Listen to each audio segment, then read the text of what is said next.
Hey folks, Quilly18 here. It is Monday, or as we like to call it around here, Kerbal MUNDAYS. We're actually not going to go to the moon today, I think. We are instead going to be building a space station, finally. Let's get the main screen turned on and talk about things. How you all doing? Well, that's in the view, and the camera set... Come down a bit, camera. You're too high up. Shrink. Hello. I think this is the first time I've sat down for a stream in weeks that I haven't been standing at my standing desk. But I just felt like, you know what? I want to be in the command chair today, feel a little bit different, return some things. How's it going, everyone? Deep Space 18? Yeah, that would be a good name, too. Although this isn't going to be deep space, because it's going to be orbiting around Kerbal, and it's going to be the Geometric Giraffe Memorial Space Station. Although we're probably going to have to shorten that name a little bit somewhere in there. But that's what it's going to be, to commemorate Geometric Giraffe, who decided that the re-entry was feeling a little warm, so he thought he'd open a window, and it got sucked right out. So now he's like an ashy cloud around the planet, which is lovely, lovely, lovely. It's Reg Cooper with 59 months in a row! In true Kerbal fashion, I have to press this button. Hello, Chair, not seen you in a while. How are you? I know, right? It's really weird, and actually, it is feeling really weird. I feel like I should set the desk in its standing position and do that, but we're gonna try this. We'll see how it goes. GG Space Station. USS Rip That Guy. You guys are good at this. Excellent. At least on Saturday, I've been trying to catch on the VOD. Saturday was awesome. We had so much fun with Project Hospital.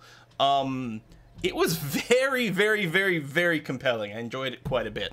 So we might revisit it in the future. We'll see how it goes. Right? The legend of Geometric Giraffe continues. Yeah. So last week, we got a crap ton of science from a visit to Minmus, if I recall correctly.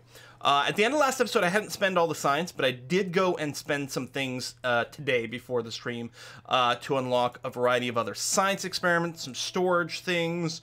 We've got the MechJeb upgraded now to have the Ascent profile, which is nice. Mostly, it's just like more living space, a couple of engine things, and the big one that we did unlock last week is we did unlock the Mobile Processing Lab, which is really the reason to build a space station, other than like fulfilling contracts or just being cool. The reason you build space stations in Kerbal is to set up mobile processing labs, which let you multiply your science out quite a bit. This also has all the parts for a complete submarine that we might test a little bit later as well. But the whole premise with this run has been space station, especially since we don't have, or because we do have life support mods installed. Maintaining a space station is going to be very interesting. I think one of the buttons I unlocked has unlocked the Hex probe core again. I was very confused about that last week. I was like, where is it? Or the Octo 2, that's what it is. So not the Hex, it's the Octo 2 that I lost last week. It wasn't in the list, and I was looking for it, and I was really confused. Like, we had the Octo, but that was it, and I was like, what? I don't understand. But the Octo 2, which is skinny and doesn't have the reaction wheels, I believe, is what we're talking about. But, like, I was using it, and then it was gone. I was like, what? So, anyway, we are, what are we doing? Space Station. So... it's Whiskey and Chocolate. It's Mataz with Whiskey and Chocolate. Thank you very much, Mataz. Let's get ready to rock it. Also, always add more boosters. That's right. The key to making a Kerbal spaceship go is more duct tape and more boosters. Now, I want to take a look at our contracts list because I think, yeah, we have a contract for a space station. So we might want to look into doing this. It's got to support at least 5 Kerbals. Antenna, docking port, generating power, that's fine. Now the issue with stations is it's very unlikely that you can get everything up in a single trip because the parts are very big and very heavy. In particular, this mobile processing lab over here, this is a 3.5-ton module. That's pretty heavy. It's Whiskey and Chocolate. Oh, hey, Lucky Mudman, thank you very much. Evening, Quill. Here's a bit of something for catching my first stream. Quick question. Do you find space planes viable for repeated landings and reorbiting? Yeah, so single stage to orbit is what we're talking about there, is something that basically takes off and can land again, like take off, get to orbit, and then come back and land basically all in one piece in a single stage. And they can save you a lot of money because you can reuse it all. It's not worth it in a sense because you can easily get enough money in Kerbal to not reuse things. And space planes are tricky to build. You need a lot of the tech unlocked, and you have to have something that's designed in sort of just the right way. And it's fairly time consuming to launch. It's a lot more time consuming than this, but it's really satisfying to pull off. So, what's a spaceman's favorite chocolate? A Mars bar? Also acceptable answer, Milky Way. Greetings from Belgium. From where? Never heard of that, Gauntlet. What do you think about those space plane landings? I'm not sure in context. I mean, other than the fact that landing planes in Kerbal is almost guaranteed to kill Kerbal every time. Did you see that Farm Sim has brought forward to release in about 4 hours? Oh no, really? Farming Simulator 19? It's gonna release sooner? That's cool. I'm really enjoying it. Looking for tomorrow. Tomorrow is the day that Briarstone, A Kiss for Luck and Us, and I record our multiplayer. So if all goes well, Wednesday we will be starting our multiplayer Let's Play.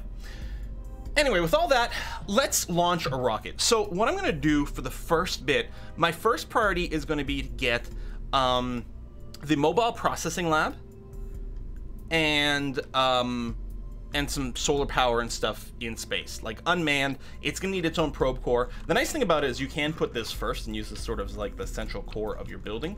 So we're gonna start with this. Now, I have also unlocked a numerous amount of clamps. We've got a few things like that. You gotta get the clamps. Where are we gonna put them is one of the questions we have to answer. And what is this gonna look like on various ends and things, you know? I mean, I guess I don't have to worry too much for the first bit. What I could literally do for this first thing, if we at least put in some sort of reaction wheel, I guess we need this large one. And then literally just Clampotron. These are going to be full-size Clampotrons. Maybe one at the top, one at the bottom.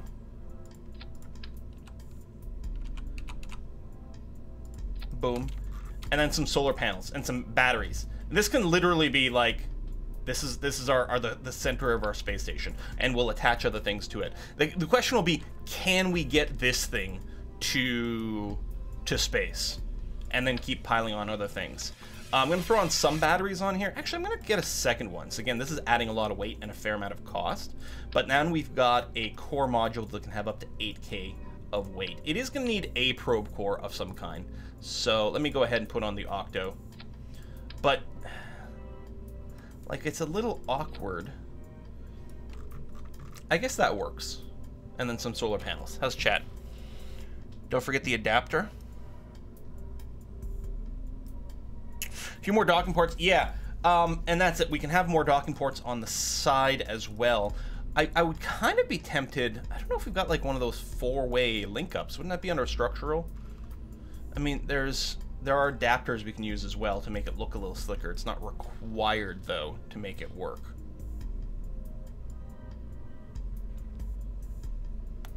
Hold Alt to only snap to the nodes. Thank you. That's actually helpful. And yeah, lights, sure. SSTO space planes are useful even financially when building interplanetary vessels when using USILs because of the needs involved. Oh, that's true, yeah. That is true. And the space planes in particular would be an excellent way to refuel our station with all kinds of different bits and bobs. Okay, solar panels. We did unlock the solar panels that can retract, but we super don't need them. So that's going to be okay. We might go with all kinds of other tech as we go forward. But really, with this, there's no reason that we can't just use solar panels. And that's going to be okay. We got some...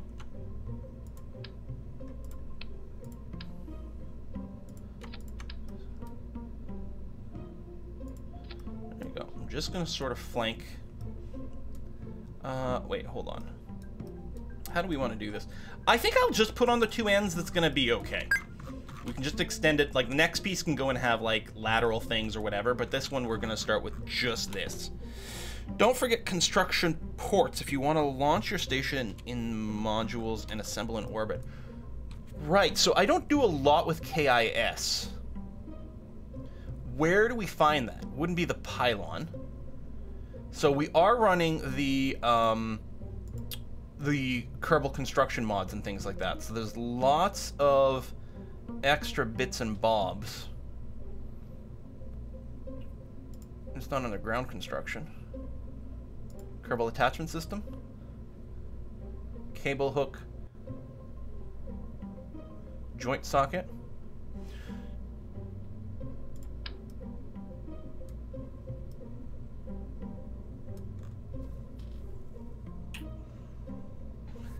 Yeah, I don't have the giant solar panels yet. So I'm gonna throw on some attachment ports over here. So there's different hookups and wires we can do with something like that. Space elevator would be very safe, yeah.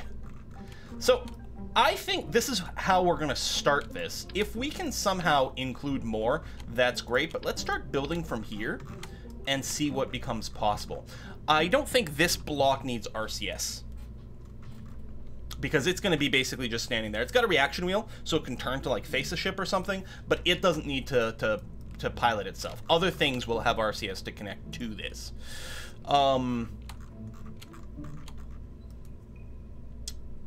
One thing that could be nice, though,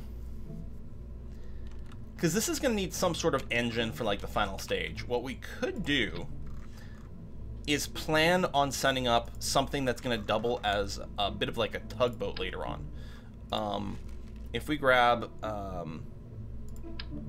like just this and then throw a poodle engine, I guess it needs a probe core, it needs all that kind of jazz too. Hold on.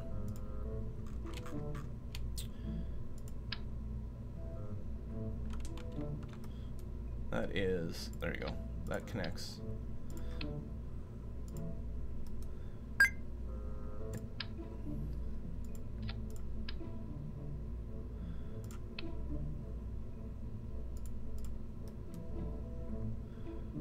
Give it a sort of medium one of those. Man, that is a monster. There you go. RCS tank. Then one of these. And then we'll throw on a poodle. Right? So this is going to be our circularization stage for this thing, but this is going to become a tugboat in space that can sort of detach, use RCS-y things, grab other modules. It's going to mean that we can send modules up to connect to the space station where the modules don't have their own RCS, because this thing can just plug in and then grab it and maneuver it around. That's the sort of thing I'm going for over here.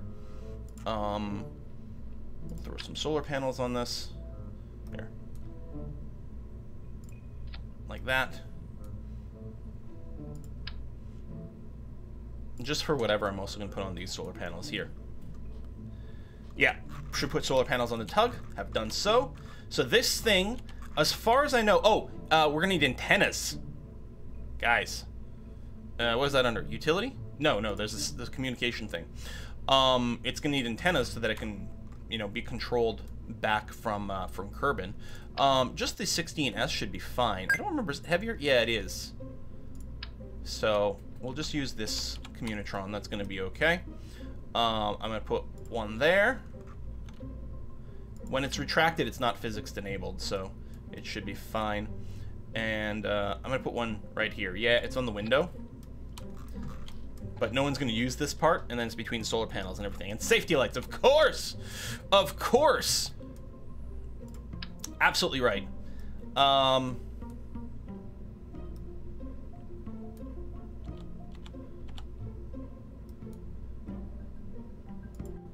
Put it there. Is that...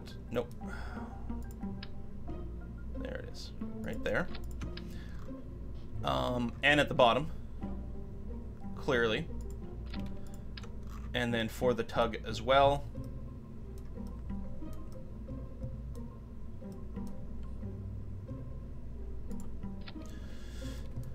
The safety lights we're going to have as a standard are going to ring the areas where there's a docking port.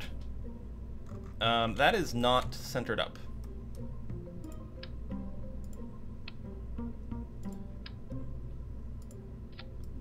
It's whiskey and chocolate. What the? That is still not centered up. I'm confused. It's whiskey and chocolate. It's from Bathorn. Hey, Bathorn. Guys, this is... Hang on, Bathorn. I'm just confused. This is where I put it originally. It doesn't look like it's centered on the ladder, but it otherwise seems okay. Is the ladder just, like, weirdly offset? You know, I guess it's fine. 1, 2, 3, the third line. 1, 2, 3, the third line. It's basically in line with that. Yeah, I guess I'm just... Something about the lighting or the shadow didn't make it look aligned, but I guess it is. Okay, that's good. Do you care about disabling crossfeed across docking ports? That's a good question. It probably can be on. We'll see. So let me get Bathorn over here, since I was super confused about alignment while dealing with this. And do that. Now we're gonna have to figure out what we're doing for, like, maybe an air. I keep going to say airfoil. That's not the word. What's it called? It's under payload, isn't it? Airstream protective shell. Yeah. Fairing. Bathorn. Hey, from Denmark. I've followed you on and off for some years, and now finally caught one of your streams. Love your KSP videos and the way you explain stuff. Quill Chocolate, keep doing you, Quill Whiskey. Thank you very much, Bathorn. Excellent use of emotes as well. I approve. I approve. Is there a grappling arm for the tug? There isn't currently. We do have some of those unlocked in the attachment systems. Cable hook, resource transfer station. We don't actually have the claw grippy thing, though. We don't have that unlocked. Okay, we're gonna go here. We're gonna go to coupling. We're gonna grab that. Oh, that is the right decoupler. Okay, like that. And then we need an ascent stage. And this thing is gonna be intense. We still don't have the big orange ones unlocked? Really? Or no, this is the big orange one, except it's not orange anymore. Oh, there we go. I feel better. If I were to just stick an engine on there, and we did unlock some bigger engines, right? We've got the mainsails now, which is good. What is the Kodiak?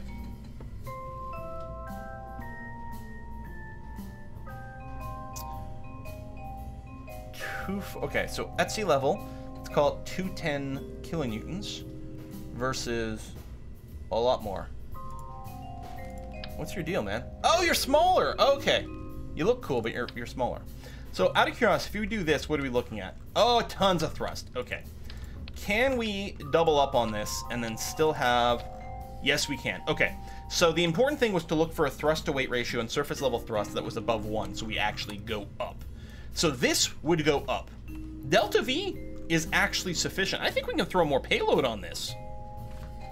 Oh, for the name of the station, I toss in my suggestion. Giraffes. The Geometric Intentional Reentry Atmospheric Pollution Headstone Station. Love it. Love it.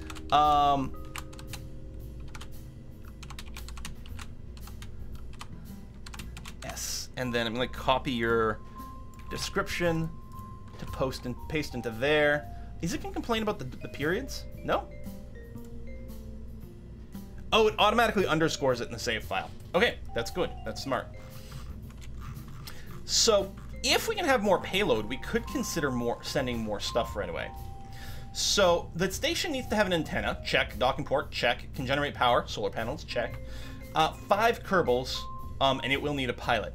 So, this by itself holds 2 Kerbals. Oh, we haven't sent any life support yet. Let's say we okay. Let's say we have the game actually respond to my mouse clicks.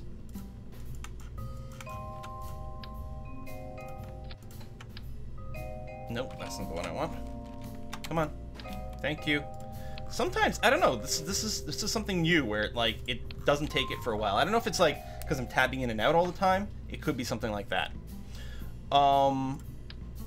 So would it be under command pawns? Yeah, but we don't want this. No, it's, payload has some living space, doesn't it?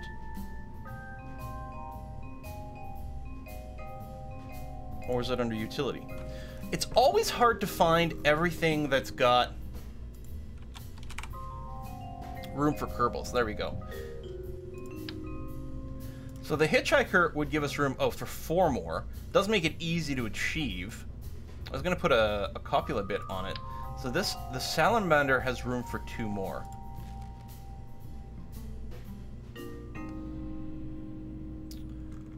I mean, we need to get up to 5, but...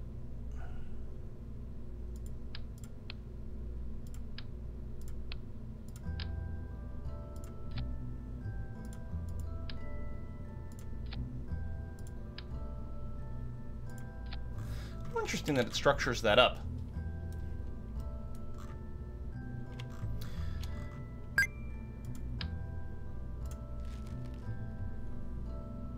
Copula is 1, but I think it adds a fair amount of space.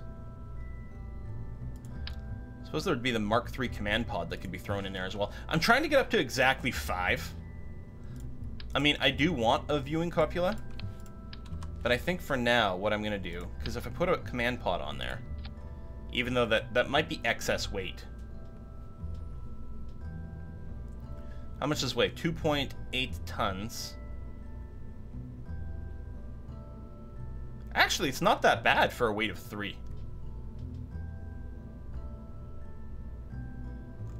And what it does is it brings us to exactly 5. Which is awfully convenient. And we still have plenty of thrust. This thing should actually be a pretty good start to our space station. What do we think? What are we throwing out in space today? We're throwing out a space station. Oh, we need life support modules, which is under here. Well, some of them are under here. Oh, this has got a different copula over here. Module habitation. Outputs Kerbal Months, crew effect 1, hab multiplier 0.7. So, okay. Hang on a sec.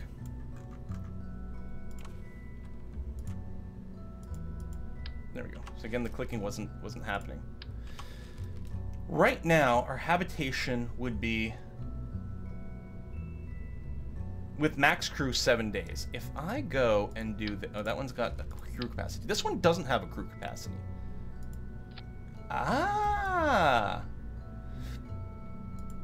So that's interesting. These modules here just make it so that the Kerbals can last longer without going batshit crazy. Now, is there a way to refresh this, or we have to cycle the crew?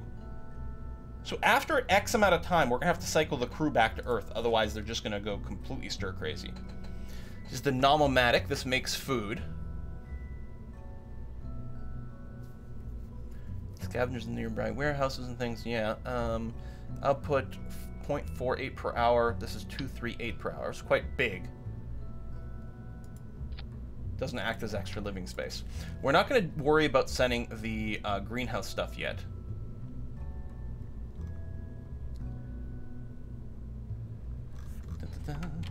We have a tote here for some RCS, and as we attach more and more bits to it, I'm sure more and more bits will happen to have some RCS, but mostly we're not going to want this thing to move around. Yeah, that's going to be too big, but this thing,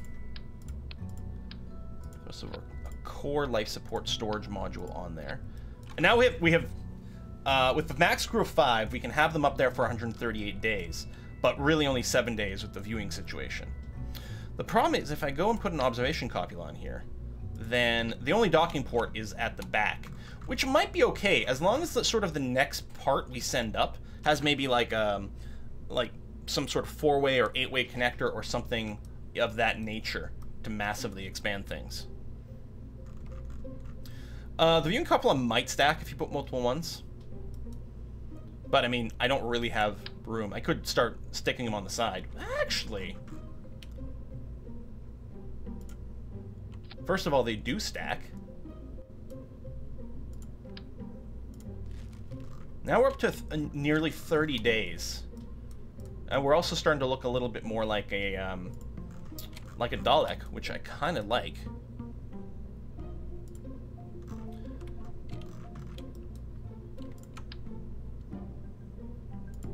We can get another set over there. So now we're up to 50 days. You know what? I think I'm okay with this. I still want a probe core attached to this bad boy. And this means that once again, we can go ahead and put a clampotron on the top. Like that. And for the purpose of launching, we can throw a little nose cone on there and we can detach it later on. Okay, Delta V is down to 4K, which should be enough for orbit, but I want a little bit more margin for error.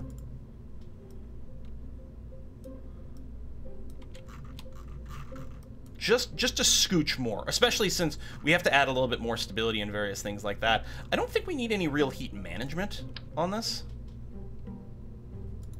I'll throw some winglets down there. And I think what I'm going to do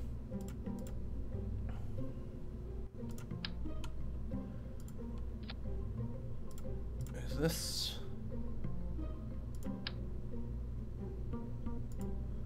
That is centered up. Yeah, looks okay. Just a little something. We don't even need to use the gimbling one. We can just use the Reliant, because between the fins and the mainsail engine, we're gonna have plenty of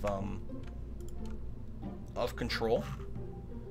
And you are all gonna light at the same time, and then we're gonna go ahead and use the fuel ducts. And I mean, I know you don't need to fuel duct everything the same way, and we're not asparagusing this truly because we're not having things interlinked, but that should be fine. So now we're looking at 4,700 meter per second Delta V. It is over 100 grand for the launch, but most of the expense is this top bit. Probably. Might be lying to you, but I think that's mostly true. A little bit of that. And you can probably release at the same time. All right.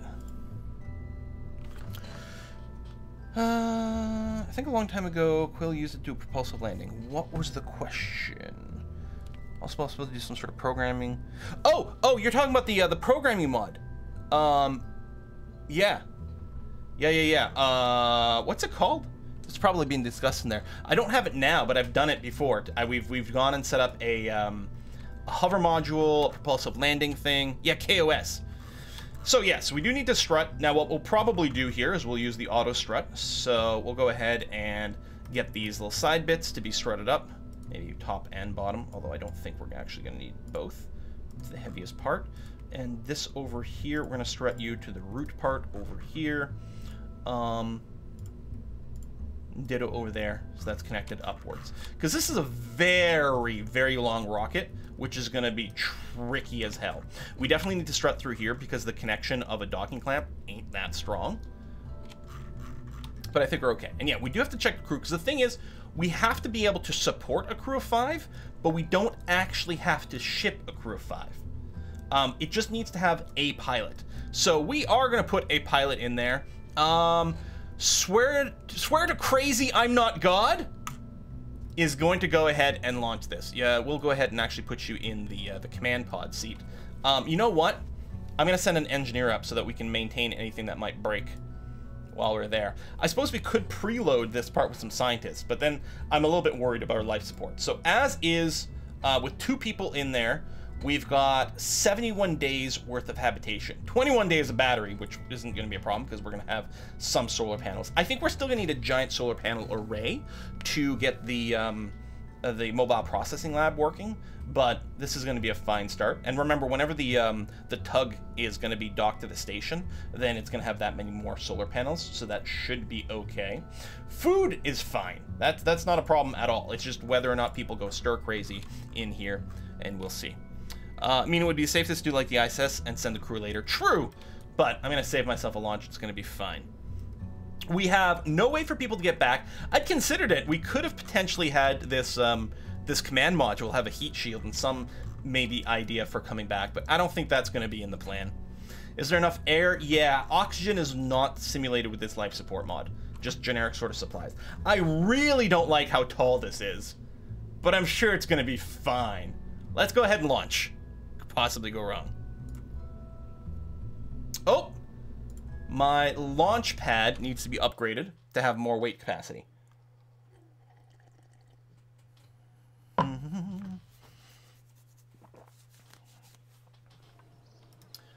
And upgrade. We got tons of money. That's going to be fine. Even this is the most expensive launch that we've done, and it's still going to be fairly trivial. Can the Kerbals not just jump to get back? Ha ha! Who will win? Aerodynamics or one tall boy? And I am a little bit worried about the aerodynamics here. Not to mention our little bumps on the copy. I don't know exactly how the aerodynamics are simulated. Hey, Geometric Giraffe coming in with the bits! Woohoo! This launch will definitely go better than the last one. What could go wrong? That's damn right. I like that enthusiasm. Gravity always wins in the end. There are struts. I used auto struts, so they're not quite as cool and sexy as the actual space tape, but we are auto strutted up. Hopefully enough. We will see. Obviously, it needs to be taller so that it's closer to space. Ah, that's true. Save yourself some DV. We'll just build something that's tall enough that it already reaches space by itself. Now, we could, for the very first time, make you... I love the height of these, too. Like, you know, every little inch counts, right? We could make do of the MechJeb Ascent Guidance Module that we just unlocked. We just got enough tech to unlock the Ascent Guidance Module over here. And I think it was last week that someone had actually asked about, like, the Ascent Module because they always had problems with it. This automates the work of getting to space, but to a limited extent. You still have to tweak this a bunch, and it's not foolproof. Lots of things could go terribly, terribly wrong with this. But one of the things that helps a lot is if you... Oh, that's different. Is if you edit the ascent path. So the sort of flatter the ascent path that you're using here, the more, sort of the more idealized your launch is, because your goal to launch is to go sideways. That's, or getting to orbit is about going sideways. The problem is that doing it too aggressively keeps you in the thicker air longer, and it also makes the gravity turn riskier, and there's more of a chance you start flipping. And it defaults to about 40% here. I like to put this up to at least 50, if not more, as a safety margin. It's not as efficient as doing it manually, but it's safe. We'll do 50. That's probably going to be okay. We'll go ahead and test this module because what could possibly go wrong. It's okay because we're going to put on our safety lights, so you know everything's going to be okay here. Looks like a disaster waiting to happen, but that's what Kerbal's about. That's right. Throttle's on. Staging is okay. Auto deploy solar panels is on. Auto deploy antennas. Auto warp is fine there. Is there the auto stage option here? Auto stage. Good. So that's all set up. Pre-post. And there's a bunch of tuning you can do to try to make this not break. But I think it's going to be okay. So let's give it a try. What could possibly go wrong? I guess the final question is, what altitude are we going to be building our space station at? 100K is a nice round number. The lower it is, the easier it'll be to reach. Slightly higher does give you a bit more of a margin for error, and also can make it easier for returning flights to get to you. Only a crew of 2 here. We only need 1 pilot aboard to satisfy the mission. This can fit 5 people, but they're not really going to be put to work right now, so I didn't want to put any extra load in our support. 420K. Ha! 150. We're not going to go geosynchronous. Yeah, all right. We'll keep it 97K. Keep it all prime. Tell you what, because sometimes I put it at 200. We'll do 150 to sort of split the difference. Because 100 often is what I target for my normal orbit, which anything above 70 is orbital. But we'll go for 150. That's going to be fine. Okay. I think we're ready to go. I think as soon as I hit spacebar, let's quick save here before I let this thing. So this is our first go in this save with the Ascent Guidance, and this is not a very flyable ship. But what could possibly go wrong? Okay. Here you go. Autopilot status, vertical ascent. I believe it was tuned somewhere, I think in the ascent path profile for when to start the gravity turn, which I think defaults to 1 kilometer altitude or 100 meters per second, whatever comes first. So we got our initial stage here. This was just for a little extra delta V and a little bit more surface level thrust, which is going to be nice. We're coming on 100K, and there's 100 meters per second. All right, it is attempting the gravity turn towards the east, of course, because that way we get the rotation of Kerbal, of Earth, to basically assist us, because we're already going in the correct direction for this. It's a nighttime launch, which is very pretty. Not enough, like, art on the lower part of this, but it's going to be okay. So these assist boosters are going to run low soon, but that's okay. We are hauling a lot of weight all the way. There's also a fair amount of, like, extra little roll happening. I mean, it's trying to keep a particular roll, but there's some consistency issues. All right, there goes the boosters, and we didn't have chutes on them for recovery. It's going to be fine. I mean, yeah, we probably actually could have recovered them for money. I'm not worried about this stage either, because honestly, it'll probably be in space or something and burn up, but we'll see. Maybe if we, like when we reuse this Ascent phase for future launches, then what we'll do is maybe we'll make sure to put on parachutes for recovery there to save a bit of money. So you can see this. Yeah, I don't know why it keeps rolling here. I could probably turn off the force roll, and then it would just stop and not do that anymore. This Ascent profile is not too dissimilar from what I try to target. So we're still above 45 degrees at 12 kilometers. There we go. We're closing in at 15. It's starting to droop a little. In fact, it's drooping. It's gravity turning on its own a little faster than it's attempting to, because the prograde's going down. The time to apoapsis is not climbing very quickly, which again indicates a fairly efficient or idealized gravity turn for lots of lateral motion, but might need to be a little bit more vertical for safety, and also for leaving the atmosphere a little sooner. It's not like we have the most crazy thrust to weight ratio going on, and that's going to be part of it as well. Screwing through the area. You have any mods installed? Lots. If you do !mods in the chat, you'll get a list of, you'll get a link to the mods I have installed here. SAS is being overwritten by MechJet over here, so I can't actually turn on the SAS. It's just getting confused about this this force roll, and it might be a combination of the weight and the reaction wheels I've got, because it's trying to maintain 90 and it keeps overshooting. If I turn this off, yeah, now we're fine. So it's just this act of trying to maintain this this roll that was sort of killing it. So we got some spare parts, a little bit of mulch, which is gonna get added up. I'm thinking that's a little poo came out on launch. That's exactly what happened over there. What are we looking at here? 33K, relatively flat. So, you know, a bit of a flatter ascent profile than I take, because usually I'm aiming for a little bit more security, but not bad at all. Apoapsis 55K, and time to apoapsis is climbing. We still have plenty of fuel left in the stage, which is great. It should be very easy for us to circularize with this stage here, and still have lots of fuel left over, I would suspect. Disable roll control in the winglets. They have too much roll authority. Perhaps yes. Perhaps yes. Because you can do that. You know, just keep it on for like pitch and yaw. You know, just have the winglets help us aim, and then that's it. Now, the winglets aren't doing anything anymore anyway, because there's basically no air up here. I mean, there's not enough air for the winglets to do anything that really matters. Although with the speed that we're going at, yeah, maybe.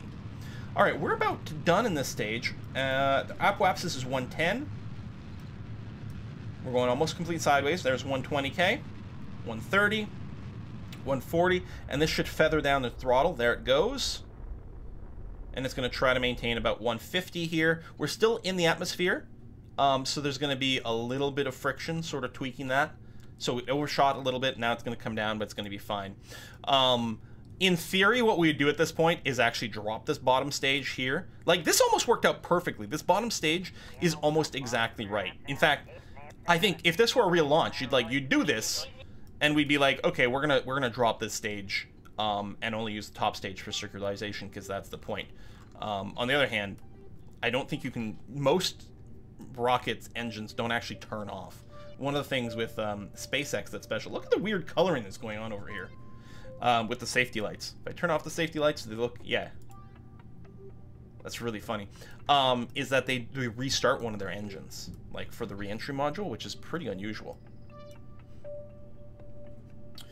So we're turned for the circularization maneuver. Basically, we're just waiting for us to get at our apoapsis over here, and then we'll do a prograde burn, which is all being automated by this, but that's because we've done this a million times, and we've unlocked the tech to be able to, you know, save ourselves a little bit of effort so I can watch the chat a bit more.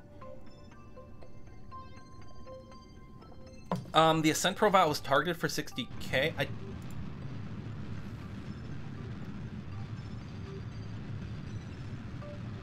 That's the turn end altitude, which is different than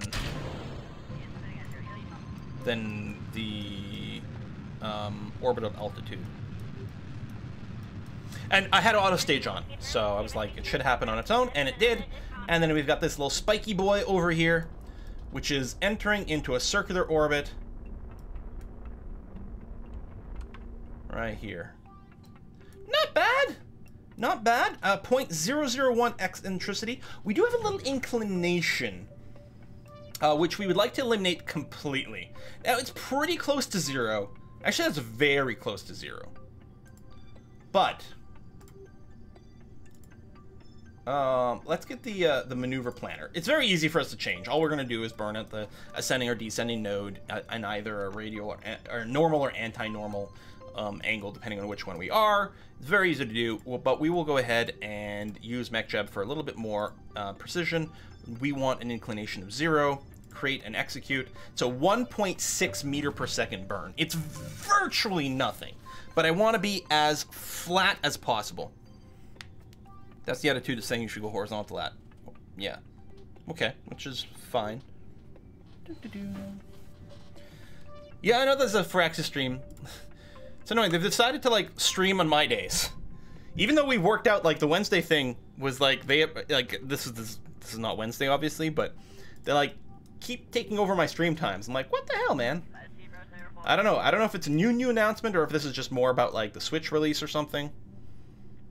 Oh, I did forget to detach the nose cone. You're right. Whoopsie.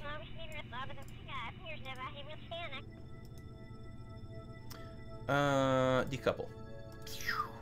Goodbye, nose cone! And probably should have done it before calculating the maneuver because our weight might have changed, but there we go. 0 degrees inclination. We are perfectly equatorial, which is what we're looking for. Power should all be stable.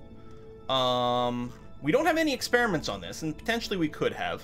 There's always a chance that there's going to be an opportunity for us to do like EVAs or whatever, but that looks pretty good. And yeah, this is our little tugboat, which should, let's do a little test.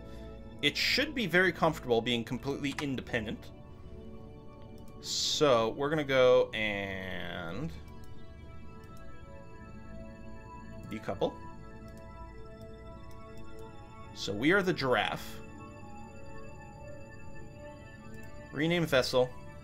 You are a station. Excellent.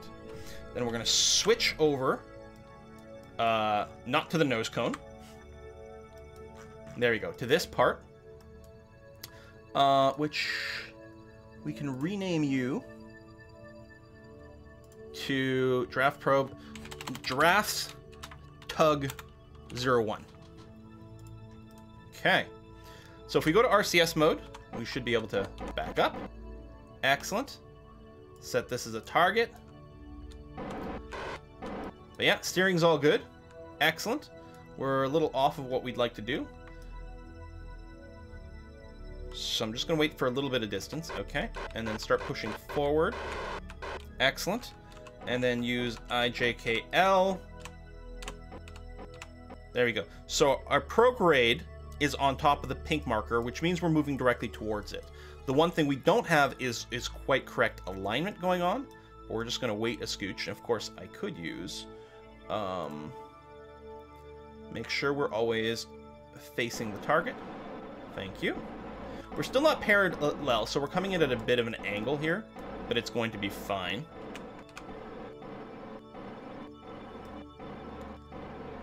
Just very slow drift forward. Very slow, like, we're redocking here much slower than we need to. We're going to turn off SAS because it's actually fighting with the magnets.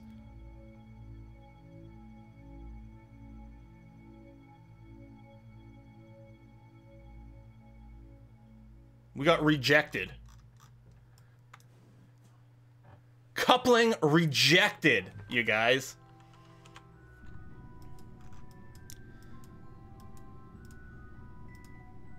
Set as target. Face the target. No kisses.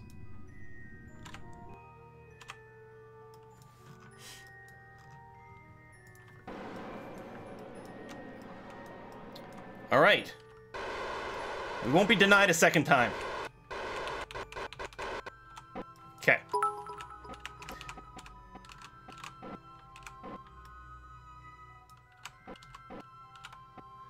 I got bits from the Goonie! Hey, thank you very much! Now I have to watch Goonies again. Hey, you guys! Alright. This time for sure. Just turn off the smart ass a little further away. The fact that we're coming in at a bit of an angle, screw it. We're going to hook up to the other end now, confirming that this maneuver is totally okay. There we go. There might have been some confusion because we detached, didn't go that far away, and then moved forward. You have to get a certain distance away for the previous decoupling to sort of reset itself, and so that might have still not happened. So there we go. We are good to go. Take a look at the life support stats over here. Habitation, 18 days. Homesickness, 18 days. Didn't I get it higher than that? I thought it was higher than 18 days. Rip inclination. Wow, we moved it a surprising amount, but that's okay. All right. It's still under 1 degree, which is all I'm looking for, and we're gonna dock some more things to it soon. Although, which is gonna push it, but at the same time, we kind of want to get the inclination fixed for the next one. You know what? I'm not gonna waste any more time here because we do have a bit of a life limit on here. Wrong module. But it's the whole ship, isn't it?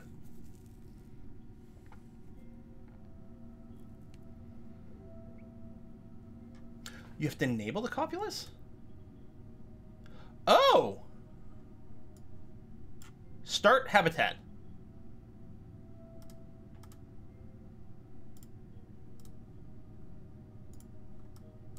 Do they have an electrical load? Oh my god, I have to do each one of these. 100% load.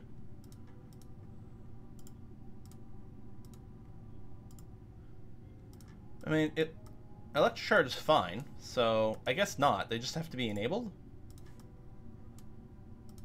Interesting. There we go. So everyone have. So why is there both hab and home if the numbers are the same? What's the difference between hab and home? Like, homesickness versus habitation space, but they both have the same number? There's got to be a thing. All right, anyway, that's all on.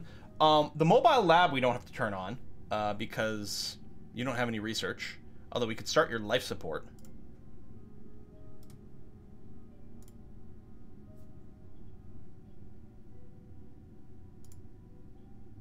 Plus 15 days. If I turn this off, looks about the same. Whatever, we'll leave it on. It's gonna be okay. Huh. Home doesn't change when you change vessels. Hab does. Oh! So Hab is a limit on the current vessel. So it just gets like too dirty. There's too much trash that accumulates or something like that. There must be a way to reset the Hab. There must be like space janitor. Maybe Hab space can be reset by going outside or viewing different planetoids. Well, that might be a thing too, but okay. All right. So anyway, there's this. This should have completed our mission. Contract complete. Yes.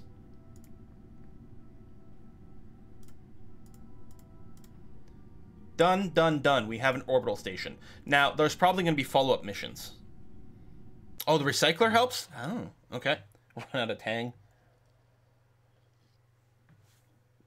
I mean, we're going to be sending up more life support modules because we have recyclers. We also have some greenhouse stuff. Now, again, right now, the supplies isn't the limitation. But I'd like to set it up in such a way that we can have tons of things up there. So, any new and exciting mission? Not really. No, but we still have plenty. A new mission to plant a flag on Minmus. Explore Duna. So, we need to land on Duna. I think this is a send a probe kind of job to it. We don't know if we're in the sweet spot for a Duna encounter window. Let's go ahead and add a transfer from... Oops. Oh, this is parent bodies. So, Sun from Kerbal to Duna. Add an alarm. Yeah, the next transfer window is really far away. What about Kerbal to Eve?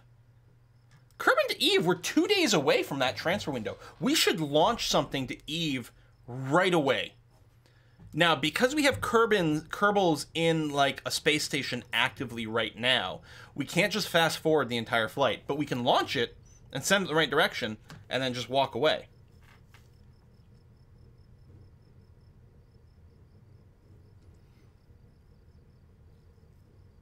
Hab time is per Kerbal, so it should add up to the total. No, wait, disregard. Give me a minute, I'll explain. Pavel, I'm trying to watch. Also, I might be wrong, but I think if your Kerbal survive 5 years in the planetary base, they become colonists, don't need to go back home. Oh, that's interesting! Been ages since I played this mod. Yeah, and I don't have a lot of experience with this life support mod. I usually play the attack one. So, I don't know, man. I heard that Eve players are pretty ruthless. That's true. We're going to go and get ganked, but I think we have to build an Eve probe now. The transfer window is, like, perfect. It'll be probably another year or more before that comes up. And, you know, if we weren't using life support mods or we didn't have Kerbals in space, we could just fast forward for, you know, a year plus until it gets there. But, So, we do have a vessel that we use to send a probe. Did we land a probe? I know we set a satellite in orbit of Duna.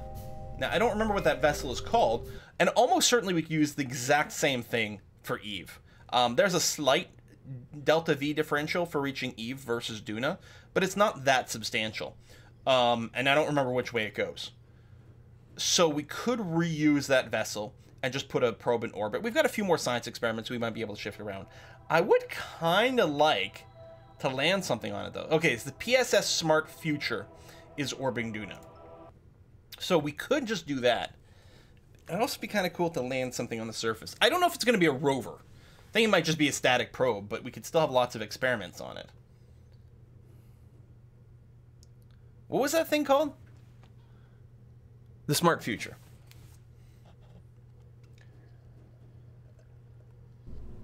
Building a satellite in 2 days seems realistic. It's nice when you don't have to research at all, and we're not using Kerbal construction time, so...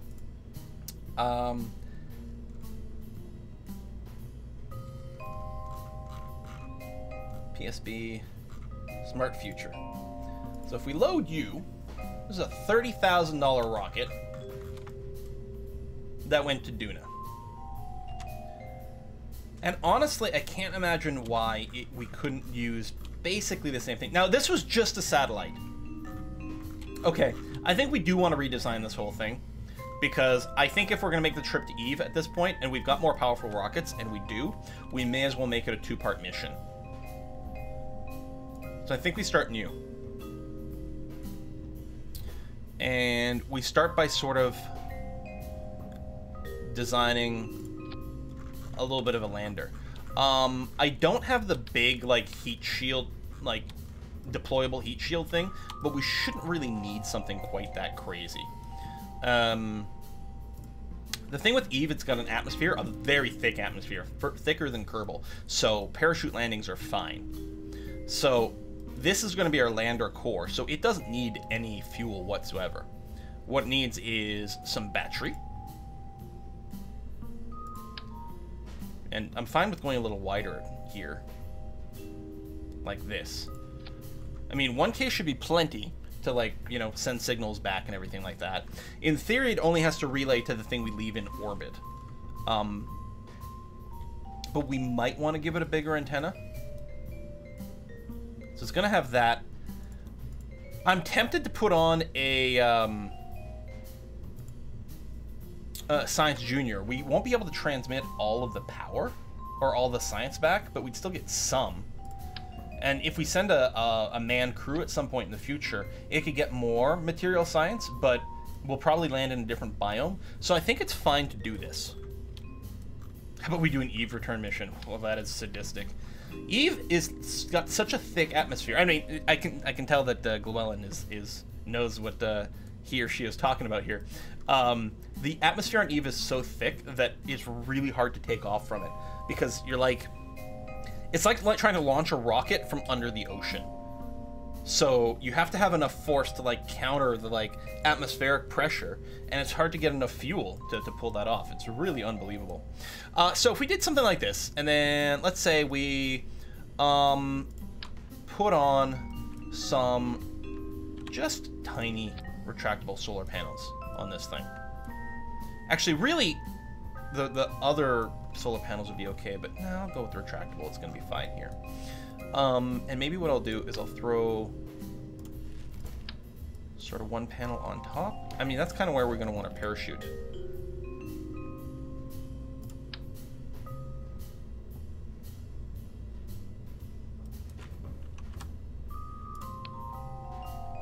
What happened to my mouse? There we go.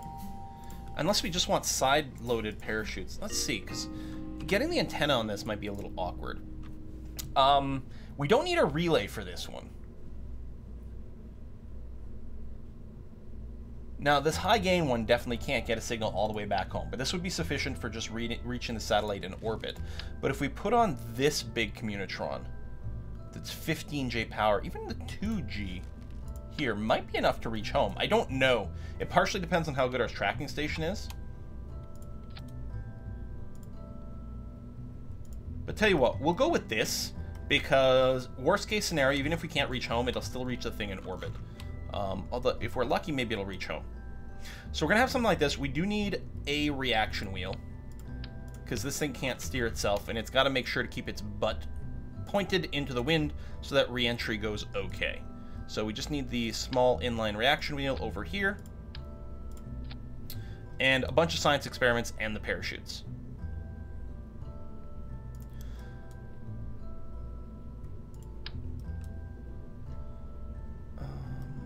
I don't think this can be blocked. I think if we do this, we're going to be okay.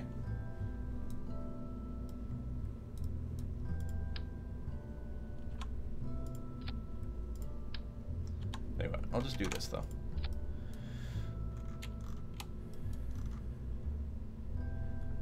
Yeah, well, go ahead. You are a subscriber, so you should have link permission. Effective antenna range calculations, that would be nice.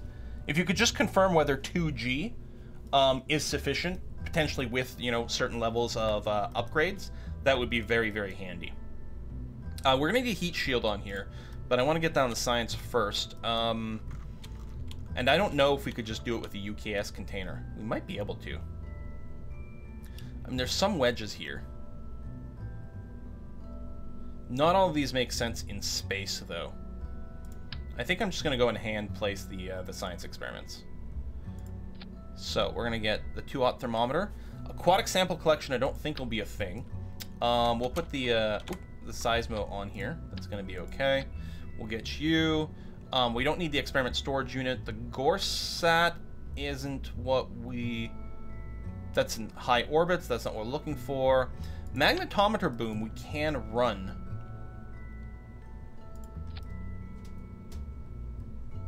From the surface.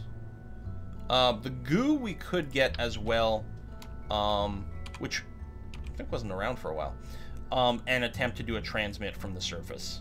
Again, it's not going to be, we're not going to get all the science out of it, but we may as well do something. Press mat barometer is going to be very interesting. This one I think is in space. Yeah, low to high orbit. Seismic impact hammer. Cyclone planetary interior. Use in conjunction with one or more seismic sensor pods to maximize science return. Must impact the surface. I have never used this before, but I'm quite curious. So if we do this, and... Well, it looks like it unfolds down. We can't test this one, but I think it's going to be okay. So this wants to be paired with seismic sensor pods. Is that the seismic accelerometer? No. Oh, this is the seismic sensor pod. Place at least 2 pods at variable distances away from the impact hammer. And the built-in decoupler mechanic. Pod has very high impact tolerance. Or by oh, so they like eject away. Is that it?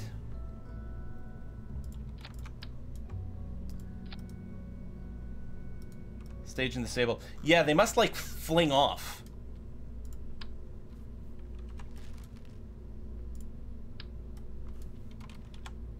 There you go. 2 of them. Pew, pew.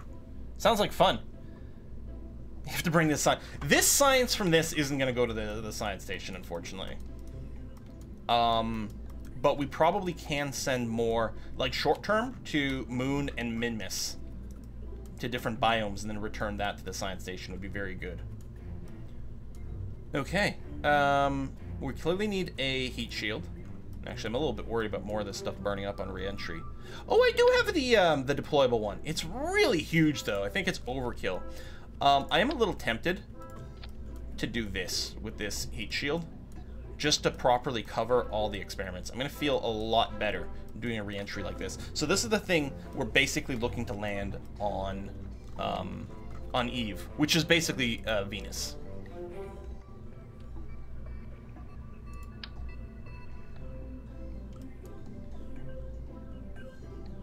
What the hell is this supposed to do?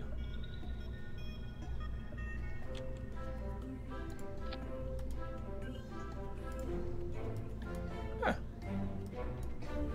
It's nice and wide. Actually, I really like this. It looks cool.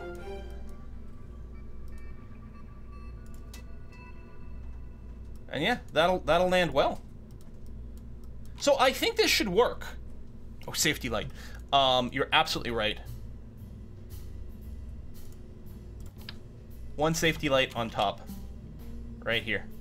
Thump. That's gonna be great. That's gonna be glorious. I love it. We need a name. We'll use champagne bottle for this. Endless Mountain. You know what? I'll use like Eve's Mountain in it so I can sort of remember maybe a little bit where the hell this is for. Okay, so that's that stage. Now below this, what I'm gonna want is actually probably a separator as opposed to a decoupler for the thing that's gonna stay in orbit and is mostly gonna be a communications relay satellite. I am, oddly enough, I'm gonna start with a fuel tank. You don't think that that stage has power generation? It does. It has solar panels right here. Why not use wheels to move to other biomes? Mostly because driving's a big pain in the ass. I probably should. We could turn this into a rover. It'd be a little weird because it's got a round base.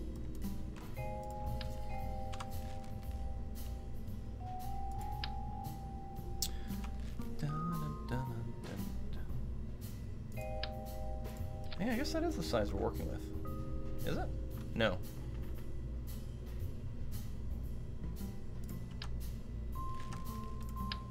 I mean, it is there. I suppose I could just work on the higher thing. No, we'll do this. Fuel tank. What about any? I know it's gonna look awkward because of the little narrow thing. But that's okay. And a 1K battery. And you are gonna have permanently extended solar panels this way. Let's get the safety lights on right away before we forget, because that would be tragic. Excellent. You could probably have some more science experiments on you as well. Things that work well in space. I think I'm actually going to use like some sort of extra structural beam just to give us some space to like hook more things on.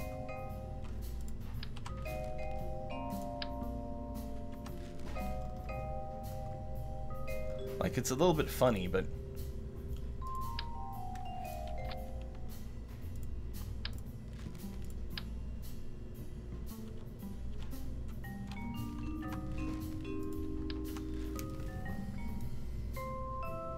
like, I actually just need more room for things.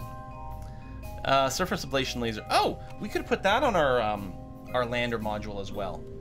Starting to get a little tight here. Although we're going to drop the heat shield, so how big is this?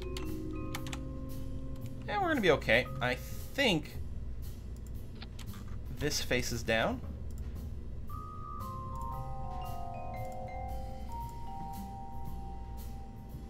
Huh, that system check is different than it used to be. Oh, it's still long animation. I see. I think that'll work. We could test it, but I have an intent on the lander. Right, so the top bit here actually does need a big-ass relay.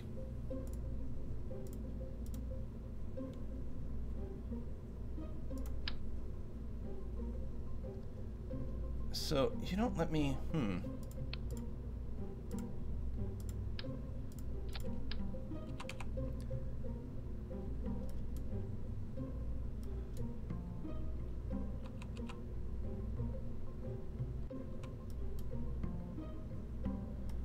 That is awkward.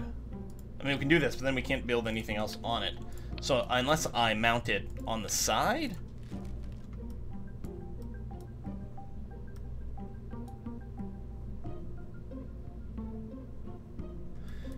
It's almost like what we need is a fairing that connects to another decoupler up top. How do I get this to work?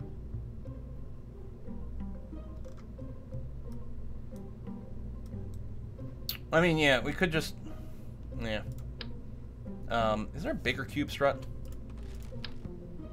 Like this. And then go back to the radial attachments, which I think we'll need to be able to attach, say, the antenna, if we want to mount it on the side. But I feel like there's another way to do it. Also, it still doesn't snap. I don't know why, and it sort of annoys me. I mean, that's fine. It's not quite centered. There we go. I guess that might be okay. Use the interstage option on a fairing. Extend the lander up with a strut, place the satellite on top. I think this will be okay. Science. Oh, you are going to need a reaction wheel, because you don't have it normally. Boom. Okay.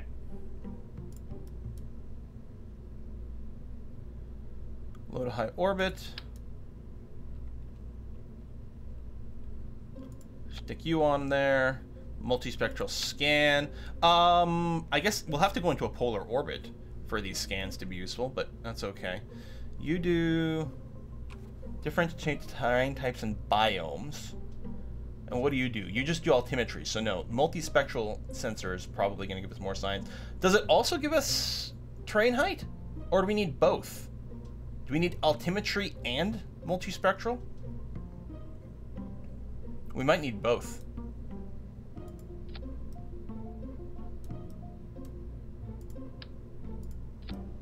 And a polar orbit.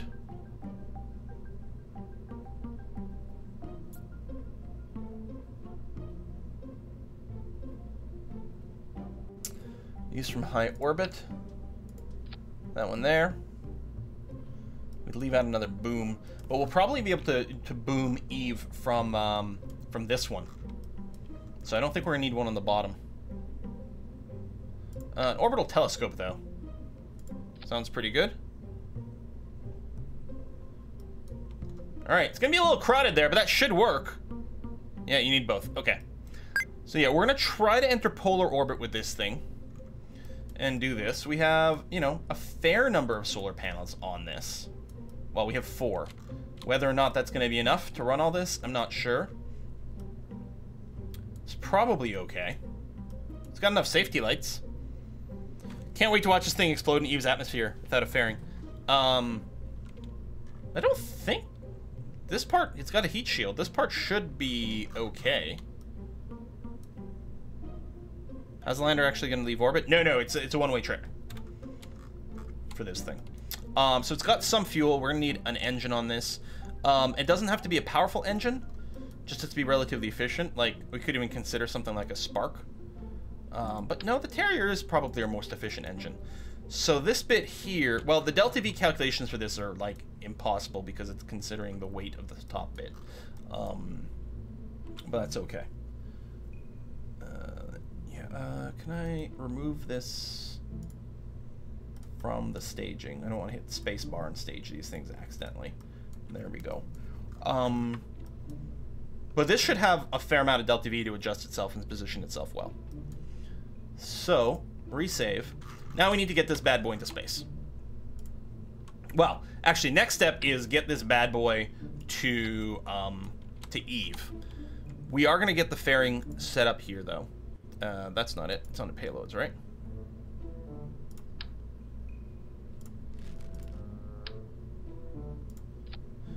It's going to have to widen quite a bit to cover that. There we go.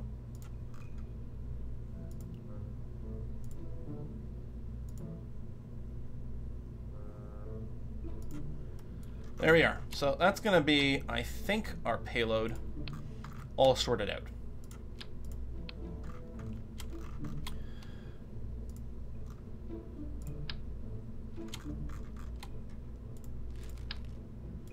So we're going to use this adapter, which does have fuel in it, to bring us to the 2¼ meter size properly. And I think I'm going to throw a little more on there and then get you the poodle. Like that. This is 3,300 meter per second delta V. Getting to Venus, or Eve, should be fine. Maybe some circularization, although I'll probably plan on maybe not making use of that as much as possible. So we're gonna, 3,300, yeah, 3,300 that stage. Yeah, that should be okay. And then a decoupler here. And then we basically need the stage to get us to orbit, which is gonna be a couple of the big tanks, which I can never find anymore since they're not actually orange. But if we do this and throw a mainsail, it's very much like the ascent phase we just did.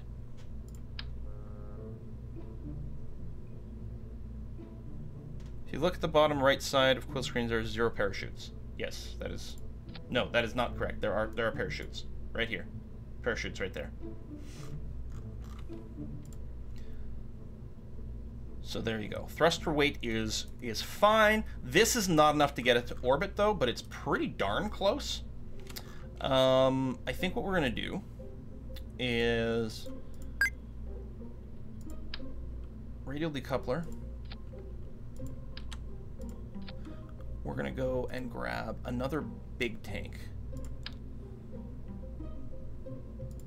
This might be ludicrous amounts of overkill, but as I keep saying, there's no such thing as too much overkill.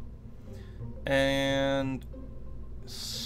which I don't think I want to use another mainsail. They're very expensive and fairly heavy. But we need something that's got decent ASL. Oh yeah, it's a skipper. Yeah, it's decent in the atmosphere. Smaller sibling of the mainsail.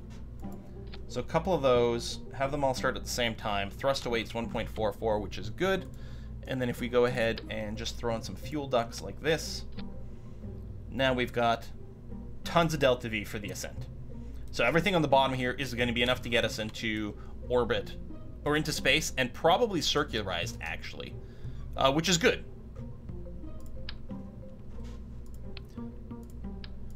And these are certainly a little bit more expensive. So we're going to go ahead and get you a pair of drogues each.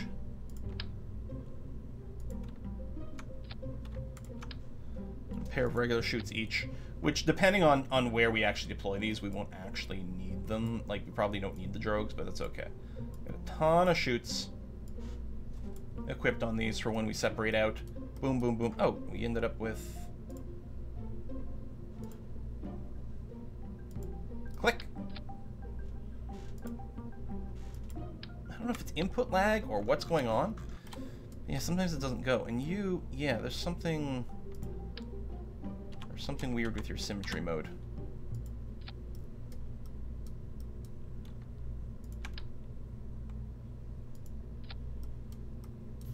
There we go, better. And they're all here. Okay, so when we undock from here, these things will be set to go. We'll set some minimum pressure requirements.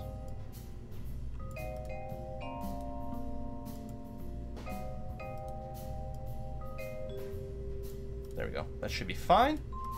And then we need to get some struts on here, so you're going to be strutted to the heaviest part. Good. You from down here are going to be auto-strutted to the root. We're going to get another one here to the root. And the root that way. I think this might be it, you guys.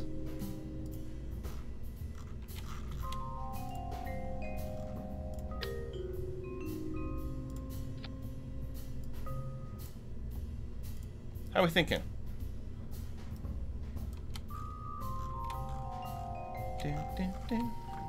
Parachutes and boosters. Thoughts on the recent DLC drop for cities in CK2?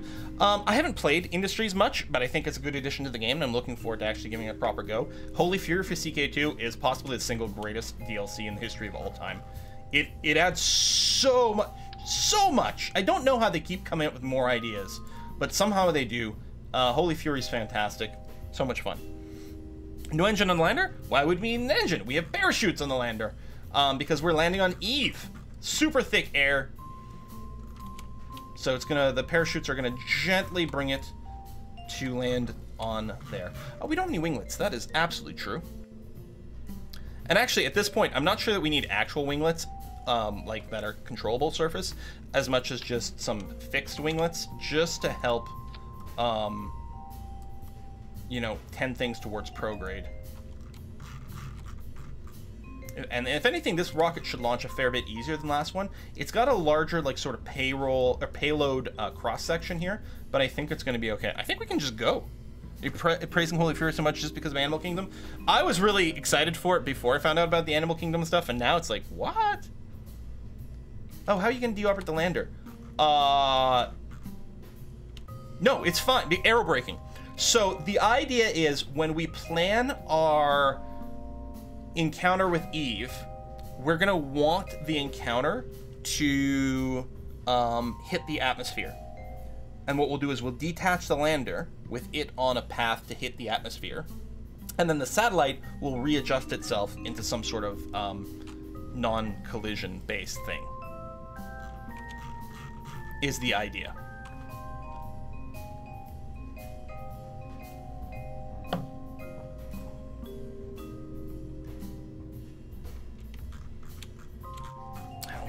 We might want to have a little, because this would have to boost itself to a fairly high thing, but it'll do it from so far away. I think it'll be okay. What could possibly go wrong? We'll find out in like 2 years.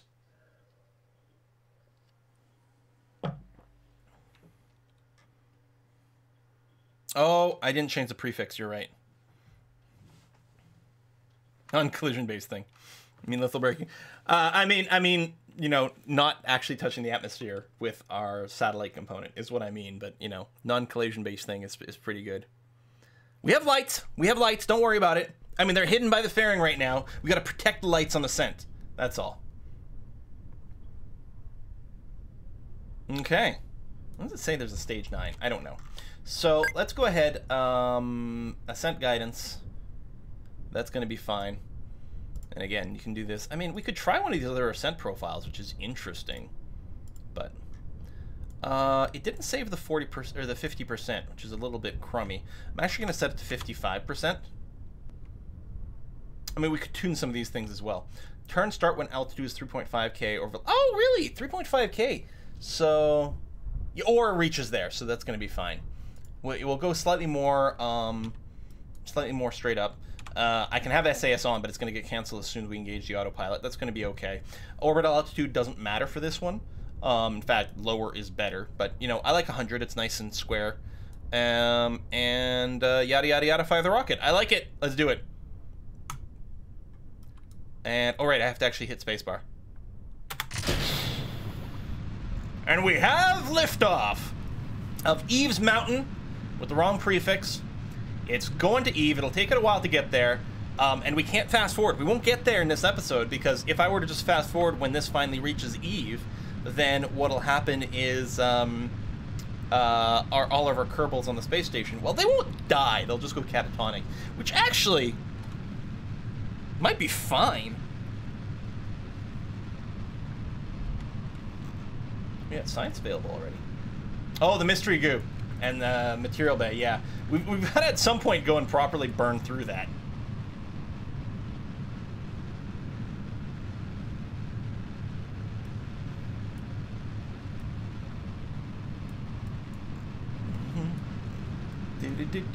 All right, Ascent's looking real good. Really very good. I'm going to want to manual input a roll in here, because I like it when the things that are going to detach are on my sides, as opposed to, like, underneath me is fine. It's when it's above that's not so great. Oh, is it going to roll back? Oh, it's got a forced roll. Actually, we'll turn that in. A 90-degree turn. No, wait, I don't understand. Whatever, I'll turn off the forced roll. Because I just don't like disconnecting something when it's above me. And I mean, with enough velocity and whatever, it's going to be okay, but it always feels kind of crummy. Any contract that's expired in 2 years? I suppose we could check that. And staged. There goes one of our fins. It'll be okay, though. It's fine. But yeah, a slight collision. I could have forced it 0. I just didn't know one of the two numbers. It's got, like... It's got a couple of inputs here. 90 degree... Okay, if I went and did this, what would you do? 90 degree, 90 degree.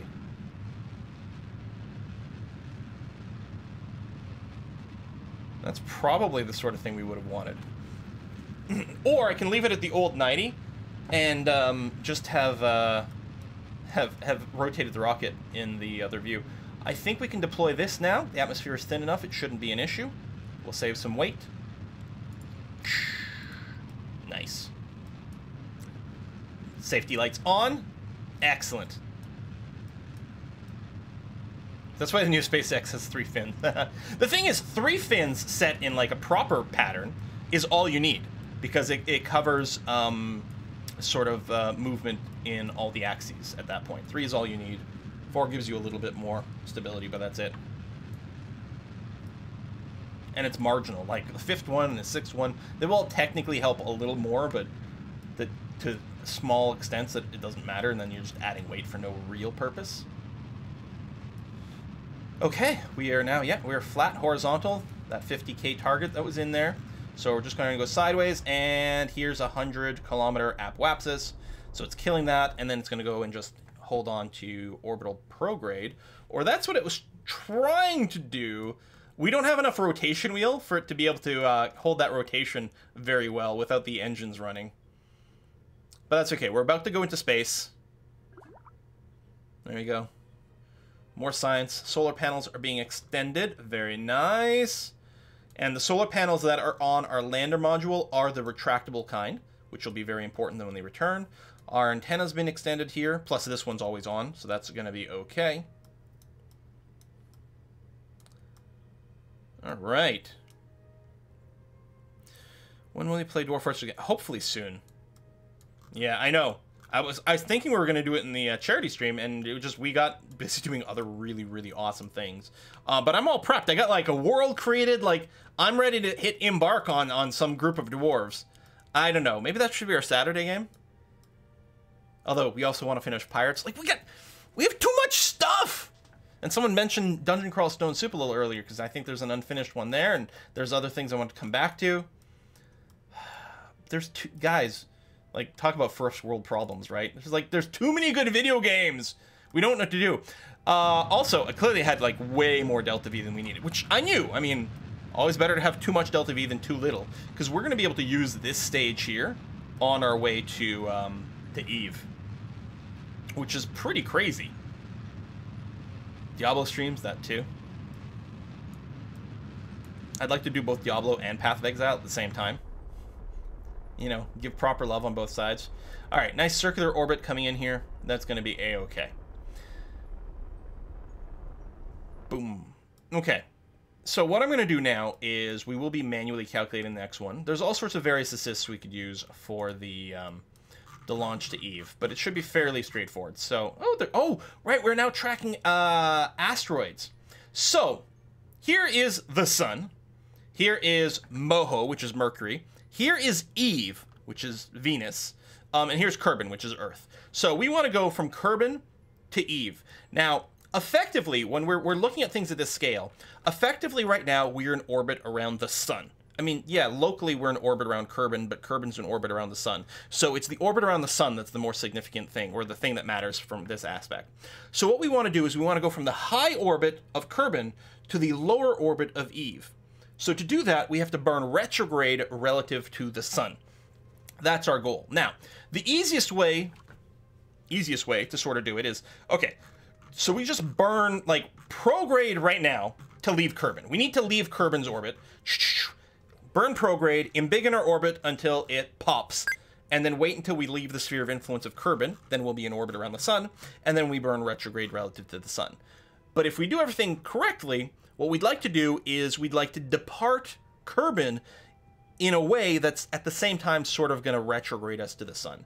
And ballpark for doing that is if, like, our orbit, right now we're going, okay, again, it's a mirrored image. I'm having a hard time figuring out. We're going this way.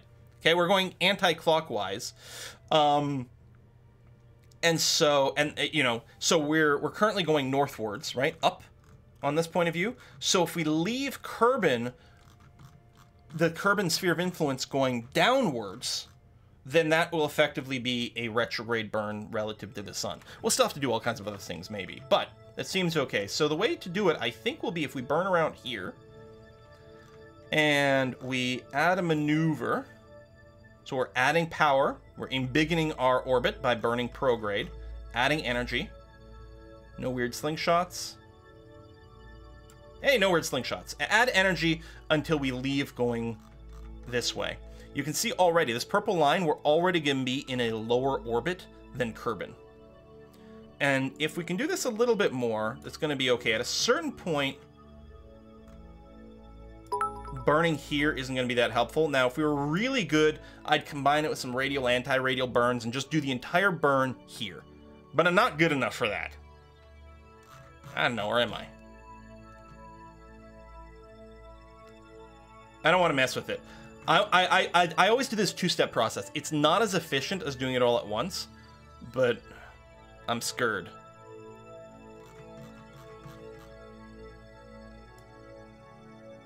And there's websites to help you calculate it and everything. I want to say that Eve is a target.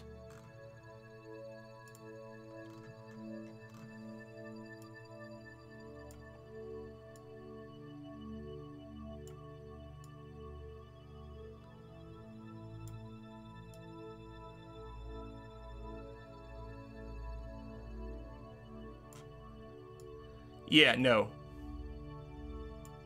None of this is any good. Okay.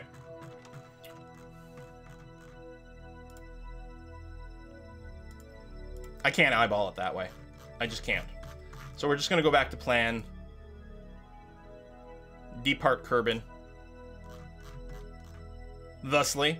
And then we'll figure out the rest. So we actually, what we're going to do is we're going to do a full burn with our current stage. Is probably the deal, because we have the Delta V is pretty similar, and we'll probably figure it out after that or something of that nature. That seems kind of okay. I'll just use the Manoeuvre Planner and say something like execute the next node for me. So it'll aim towards the maneuver node, and then it'll fast forward to the right place. Close enough. You have plenty of Delta V to play with.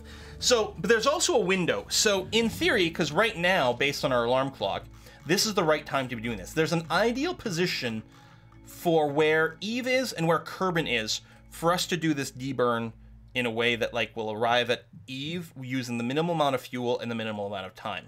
They're linked, I think. That's just the way it is. Because Eve is behind us, but it's on a lower orbit from the sun, which means it orbits the sun sort of faster, right? It takes less time to make a full orbit, which means as we wait, Eve is going to catch up to Kerbin and pass it.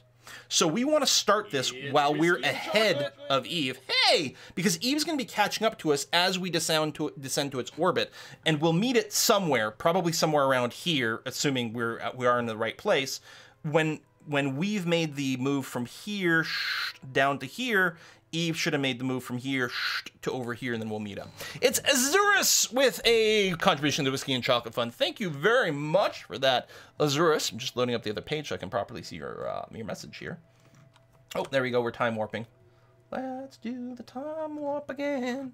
Azurus says, I just want to say thank you. You inspired me and my best friend to start our own channel. Oh, that's awesome. Congratulations. I hope you have tons of fun with it.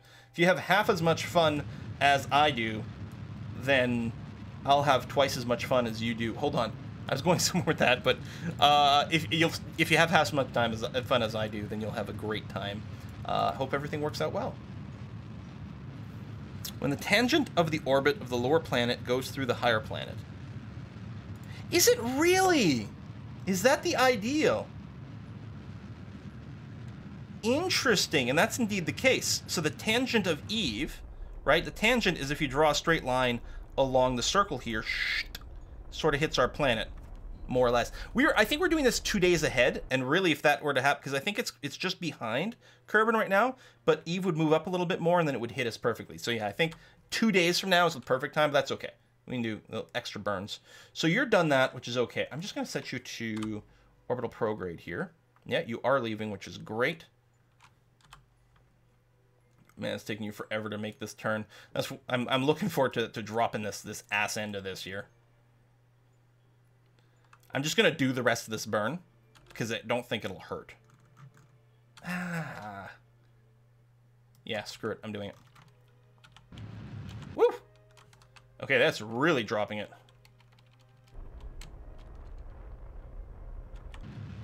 Done. Actually, there's basically our encounter here. Okay, I'm dropping this heavy butt behind us, and I'm leaving the system to be able to do more fine-tuning. But yeah, this is actually working out pretty well. So if I hit quick save, if I hit space now,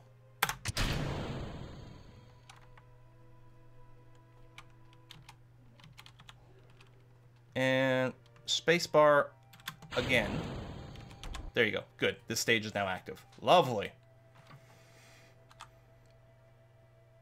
All right, now all we have to do is leave the sphere of influence of Kerbal. This thing is, this butt end is also going to launch itself into orbit around the sun and come very close to Eve.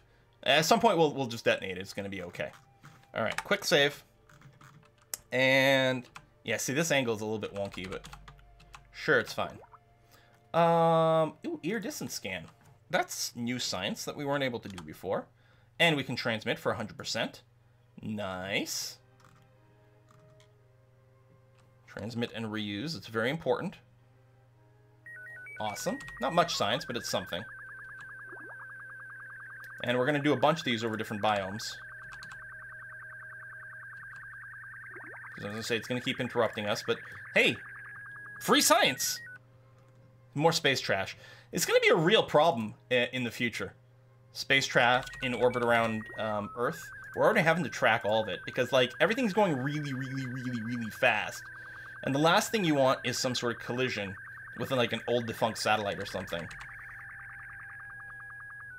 There we go. Okay. Times 1,000. 10,000 times. Oh. More scan. Oh, high over the deserts. Okay.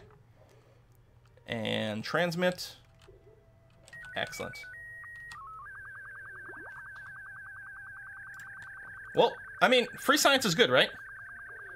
Very realistic problem to have in the space sim? Yeah. We don't really have to worry about collision with other things, most likely. I mean, space is very big. Mostly it's a problem of things being slowed down. Why are you auto-slowing?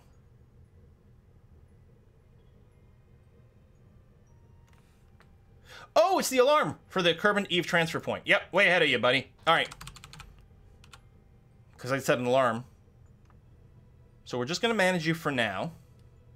We're going to adjust things. Okay, we are now in orbit around the sun. So we're going to do some more experiments here. Iridescent scan for 20 science and transmit. Orbital telescope observation around the sun. Excellent. Can be transmitted for full as well. Radio plasma wave, which is extending out its antennas, can be transmitted for full. Nice. And they can all be reused. These yellow ones are yellow because they can't be reused, but that's going to be okay. Did you transmit everything? How come you guys are still lit? Yeah, 0. I was going to say.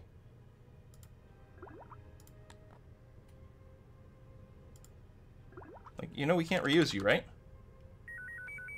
That's weird. This is kind of glitching out. It doesn't realize that it can't get all that science. That's fine. Okay, so we are now in orbit around the sun, which is going to make this a little easier. So, when we're planning our encounter with something, we set as the target, you get these little blue markers. This is our closest approach. So, we're not approaching close enough to actually enter the sphere of influence right now. But we're damn close here. If I click on there... No, right-click on this. There we go. So, we're going to be separated by almost 1,000,000 kilometers, which isn't really that much. So, the question is... Do we want prograde, retrograde, radial, or anti-radial burns to approach this? I don't know. I'm just going to guess, because what could possibly go wrong? So, I'm set to prograde right now. So, I'm going to give it a little bit of fuel and see what happens. Are we getting closer or further away? We're getting closer. Excellent. Now, really what we should do is plan a maneuver for this, but shh, don't tell anyone. There you go, getting closer and closer and closer. If we plan a maneuver, we could, you know, see exactly what would be the least delta V for things. But yeah, we're actually too low right now.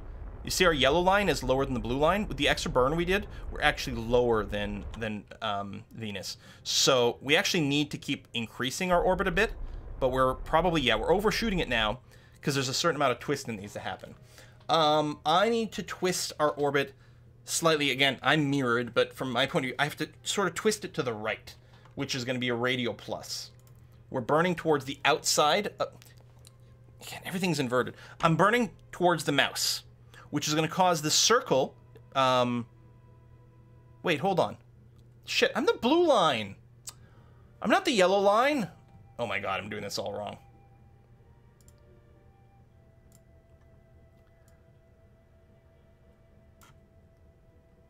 I'm the blue line, you guys.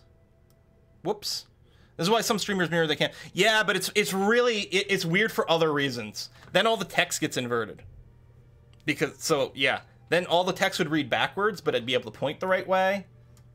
Yeah, it's kind of a thing. Let's actually plan a maneuver. So what we want to do.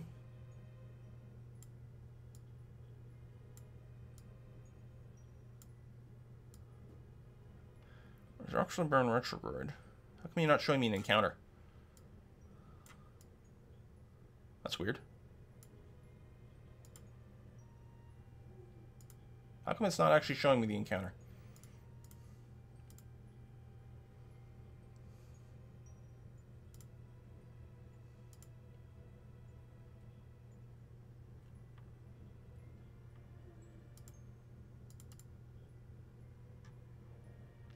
Well, that was a long calculation.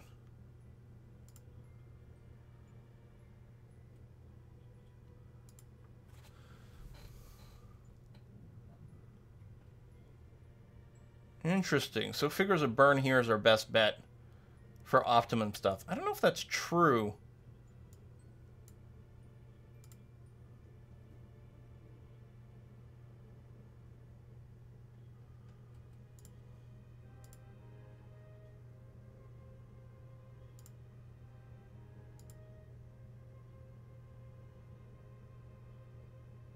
There we go. That'll be okay, but...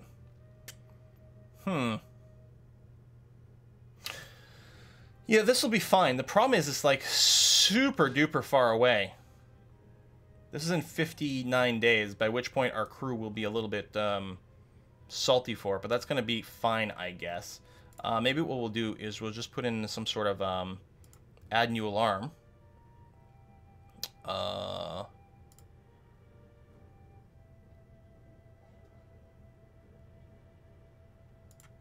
Like 58 days from now. Boom. So we don't miss it. But we'll have to do a corrective burn here. And it's because I think I burned, you know, the extra fuel leaving Kerbal. But that's fine. 575 meters per second delta V is nothing.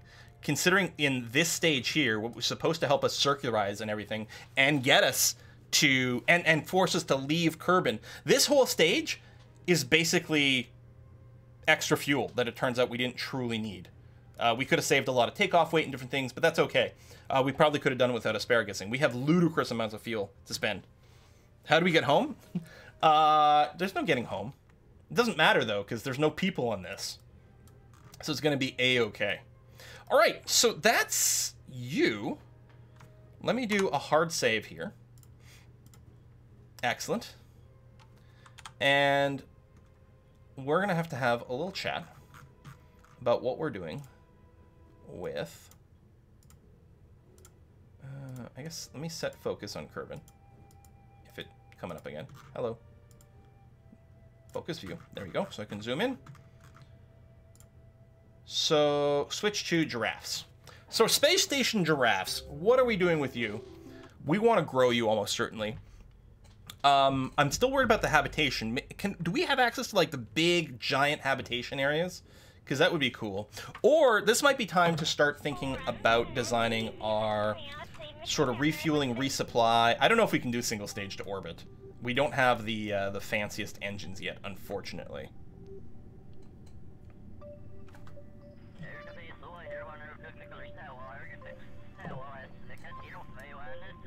What do we want to do with this bad boy?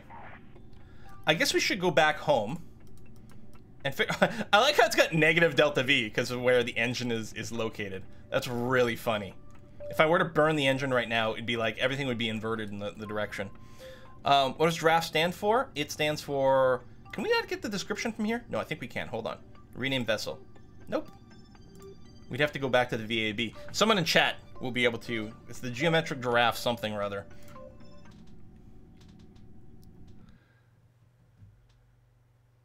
Pros are people too. So, I wonder if we can just send up a big recycling farming module. And I don't remember, I think engineers boost the resource rate in these this life support stuff. There it is. Geometric Intentional Reentry Atmospheric Pollution Headstone Station. Oh, the SI Wiki, yes. The HAB home timers can also be paused indefinitely if HAB time per Kerbal exceeds 50 years, or 1 year if the Kerbal is a pilot / scout. Oh, it's interesting. So it's fussier for the scientists and whatnot. So for our non-pilots / scouts, we'd need to have 50 years HAB time for each Kerbal, which there's no way we have that.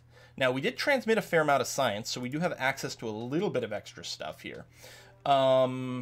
These are just containers. Also leads to logistics, but none of these are things we need that would help. Heat management isn't going to help us here either.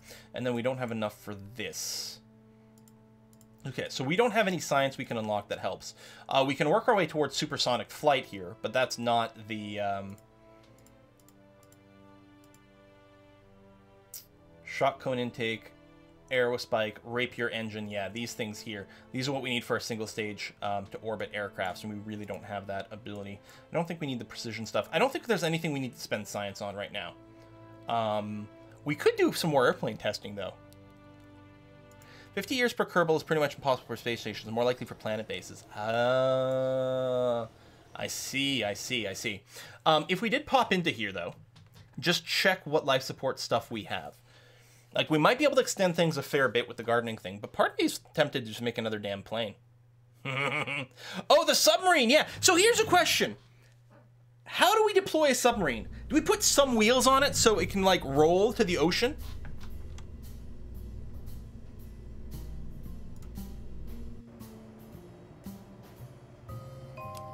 Yeah, let's get a submarine for some science. Some ocean science. So we have all, like, the bits and pieces somewhere in here ready to go for, like, a submarine kind of thing. Is the otter? There we go. So if I just search otter, then I get nothing. What?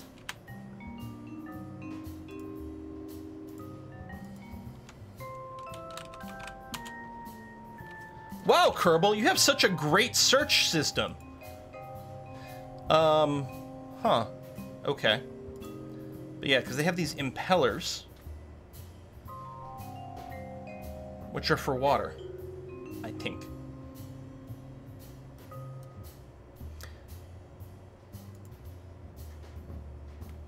don't know what about the front. Oh, here's the submersible pod front here. Like, in theory. Okay, we'll use all the theme stuff. I mean, we can make submarines out of anything, but, like, it's kind of cool that we've got this. So we can put someone in here. Wait, is it nuclear? Uranium. Core heat? It's got some sort of, like, nuclear thing going on in here? Is it just to generate power? I have no idea what these parts are made for, but that's fine. Now, the impeller, is it electric? Yeah, so this is an electric engine. Oh, inline impeller, radial impeller. Oh. Yeah. Oh, those doesn't have any snap. That's weird. There you go. So it could be that. And yeah, it's all set up for, like, stuff on the side as well. Symmetry. And then it doesn't go into symmetry mode. There's something weird with the way this thing is built. It looks adorable, don't get me wrong.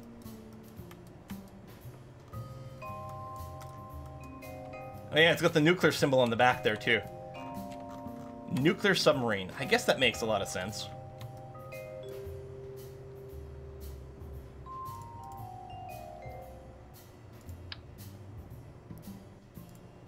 Just got a big old beam built into this. And hell, just because I want to go faster, we're going to throw that on too. And then we're just going to, like, mount random science experiments on it. Actually, I don't know how many of the science experiments you can run in the ocean. Here, we'll throw a thermometer. Did we get bits? Oh, it's geometric drift! If you hold Alt while placing parts, it forces snap to node. Yes, that's right. That's right. There's something earlier. So I guess, does it auto-rotate the parts? Is that it? Aquatic sample collector? Sounds good. So maybe... I'm holding Alt. Is it snapping to a bottom node? Oh, yeah, that's what it's doing here. Sure. Seismic thing... Can always use message acceleration during flight. I don't know if you're useful underwater, but we'll grab you anyway. High orbit. No. Magnetometer in the ocean? I don't know. Doesn't make much sense to me. Mystery goo, though. Go and get you. Oh, wait. I could have used the material bay. Yeah, tell you what. I like the idea of this beam because, you know, I just wanted, like, space to hook things up. But I'll just put the material bay.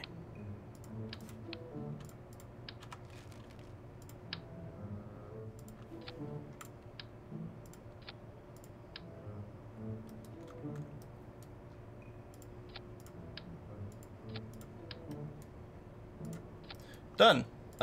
Pressure. That sounds like something useful to measure in the water. Telescope. No.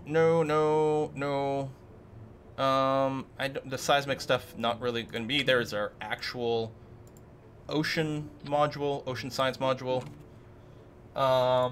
We might be able to, like, laser beam something in the water.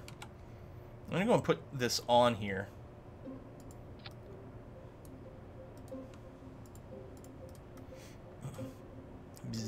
Yeah, we'll see if we can laser beam something in the water. So we got this. I have no idea, you know, what is required here. I guess we're gonna throw some wheels on this. So you have tons of power, like you have some power generation, I think. Oh, you got lightness? What's the shroud? Oh, the shroud over that part. Yeah, no, that's fine. Need ballasts? Right. For float, I mean, is there something built in for ballast? Ooh. Inflatable ballast plate. Radial, ventral.